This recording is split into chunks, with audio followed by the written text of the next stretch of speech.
Well, you know, despite his army of grassroots supporters and a strong finish in the Iowa straw poll, the media is being accused of ignoring Congressman Ron Paul.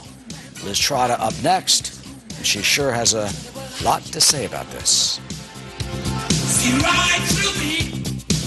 I'm being this woman. I'm being this woman. You know, he came within 152 votes of winning the Iowa straw poll, but the headlines didn't reflect that. And he and his supporters say that means Ron Paul, well, he's being largely ignored by the mainstream media. Is he? Liz Trotta is an author, journalist, and Fox News contributor who joins us as she does every Sunday with her commentary now. Good morning, Liz. Good morning, Eric. So is he being shortchanged? Oh, well, yeah. And what's so fascinating, of course, is that all week the big story on Ron Paul has been that he's being ignored. And being ignored story is the most publicity he's gotten since the beginning of this thing. Poor Ron Paul. However, you know, even the mainstream media, quote unquote, has a sort of slight reservation that, you know, I wonder if this guy isn't more interesting than we thought, especially since they see two of the so-called top-tier candidates, Rick Perry and Michelle Bachmann, copycatting his position on the Federal Reserve. John Cass, a very lively columnist from the Chicago Tribune, had this to say in a piece about Rand. He says, Paul loathes government even more than I do, but his throw the baby out with the bathwater philosophy of reform gives me pause. Still, he's intriguing. So even a blind goose can see that by freezing Paul out, the media serves the political establishment. That was in the Chicago Tribune. And it is a question of, you know, that sort of shaky nexus between journalism and politics has sort of imposed their own narrative, as usual, on the campaign. And they've done it rather early, as a matter of fact, and they've decided that Paul just doesn't have it. He's not going to be a winner. So why don't we just, you know, move on to our version of the campaign?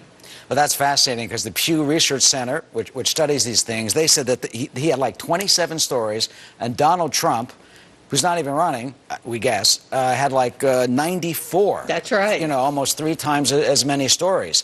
But then the AP suddenly comes out and says, once fringe candidate, Paul shaping 2012 race. So maybe they at the AP desk said, oh, wait a minute. I'd like to see the rest of that story because everything I've seen out of AP or anybody so far, they are begrudging, I will give you that, they are begrudging, in a way, his influence that he's had on this Federal Reserve Bank position. And, of course, he thinks printing money is a very bad thing. However, he stopped short of saying that Bernanke was a traitor, as Rick Perry did.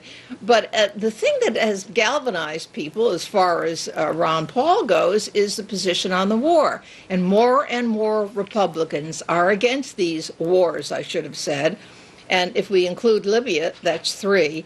And so people are listening to that message because nobody else is saying it. And do you think that that will be reflected in the media coverage going forward? I know the media hasn't gotten on the anti-war kick yet. They've bought all the baloney from Obama and General Petraeus that, you know, it's a little bit tipsy, but, oh, yes, we've done a very good job. Well, of course, you know, with due respect to all our wonderful troops, it hasn't turned out the way we wanted to after 10 years.